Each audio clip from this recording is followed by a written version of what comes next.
మీ business ఏదైనా మీ ఊర్లో promotion చేయాలంటే అది సుమన్ టీవీతోనే సాధ్యం. ఇప్పుడే సంప్రదించండి.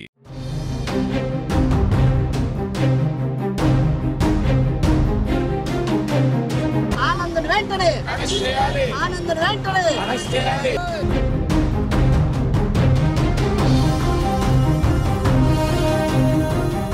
మా ఊరు కౌతాలం ఆనంద్ నన్ను పెళ్లి చేసుకుంటానని చెప్పి బట్టలు మెట్టలు అన్ని తీసుకొని వచ్చినాడు సార్. కానీ మా ఊర్లో ఎవ్వరు మాకు న్యాయం చేయట్లేదు.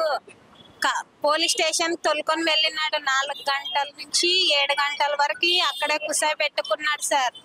కానీ మా ఊర్లో 2 రోజులు సిఐ సార్ అందువల్ల వాడిని బాగా కొట్టి వాళ్ళ కుటుంబంలో మొత్తం ఎక్కడ బంధువులు ఉన్నారో వాళ్ళ మామూలు మొత్తం అందరు కొట్టినారు సార్. వాడిని 2 రోజులకే మనసు మార్చుకునేటట్టుగా చేసినారు.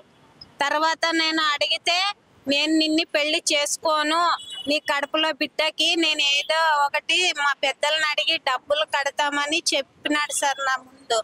నేను చనిపోతానంటే నేను కూడా చనిపోతానని అన్నాడు. కానీ ఉత్తు మాటలతోనే అన్నాడు, అంతేగాని తర్వాత మా పెద్దల సమక్షంలో మా నాన్న మా అమ్మ నూనె తాగాలని పెట్టుకున్నారు సార్. కానీ మా పెద్ద నాన్న వచ్చేకేసి నీ బిడ్డకి ఎట్లన్నా కానీ న్యాయం జరుపుదామని తొలకొచ్చినాడు సార్. మా అమ్మని మా నాన్నని తొలుకొని వస్తే అప్పుడు మేము ఈరన్నని కలిసి ఇక్కడ కర్నూలుకి వచ్చినాం సార్. మేము న్యాయం జరపండి అని. మాది కౌతాలం సార్. నాకు మన దగ్గర పెళ్ళే కావాలి సార్. నాకు పెళ్ళే కావాలి సార్. 7 నెలలు గర్భవతిని కదా సార్. నన్ను ఇప్పుడు నా కడుపులో బిడ్డకి తండ్రి అంటే ఎవరని చెప్పాలి కదా సార్. అందుకే నాకు పెళ్ళే కావాలా. అందరు కలిసి నాకు న్యాయం జరిపించాలని కోరుకుంటున్నాను సార్. ఈరోజు కౌతాలం చెందినటువంటి దివ్యాంగురాలు కోసం ఈరోజు మేము గాంధీ విగ్రహం దగ్గర నిరసన తెలియజేస్తున్నాము. ఎందుకంటే ఆ అమ్మాయిని ఒక నార్మల్ వ్యక్తి నమ్మించి నేను పెళ్లి చేసుకుంటానని చెప్పేసి ఆ అమ్మాయిని గత కొన్ని రోజులుగా శారీరకంగా వాడుకొని ఈరోజు గర్భవతిని చేసి అన్ని అయిన తర్వాత పెళ్లి చేసుకుంటానని చెప్పేసి అతను ఇష్టపడ్డా కానీ తన తల్లిదండ్రుల మాట విని అక్కడ ఉన్నటువంటి లోకల్ రాజకీయ నాయకుల మాట విని ఒక వికలాంగురాలను చేసుకుంటే నువ్వు ఎలా సాగుతావు అని చెప్పేసి ఆ అబ్బాయికి మాయ మాటలు చెప్పి ఈ రోజు ఆ అబ్బాయిని డైవర్ట్ చేయడం జరిగింది.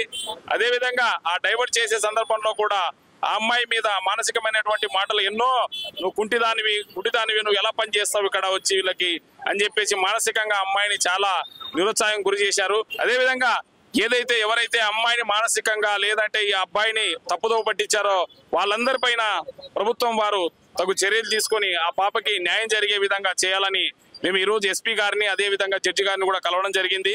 దయచేసి ఈ మీడియా ద్వారా మేము తెలియజేయడం ఏమిటంటే ఆ పాపకి కంపల్సరీ ఆ అబ్బాయితో పెళ్లి. ఎందుకంటే ఆ అమ్మాయి ఇప్పుడు 7 నెలల గర్భవతి. ఎందుకంటే రేపు పుట్టబోయే బిడ్డని ఎవరి పేరు చెప్పుకోవాలో కూడా తెలియని పరిస్థితిలో ఉన్నటువంటి ఆ పాపకి ఈ ప్రభుత్వం వారే తగు న్యాయం చేస్తారని ఈ మీడియా ద్వారా కోరుకుంటున్నాను. నా పేరు రామాంజనేయులు, విభిన్న ప్రతిభావంతుల యువసేన అసోసియేషన్ రాష్ట్ర అధ్యక్షుడు.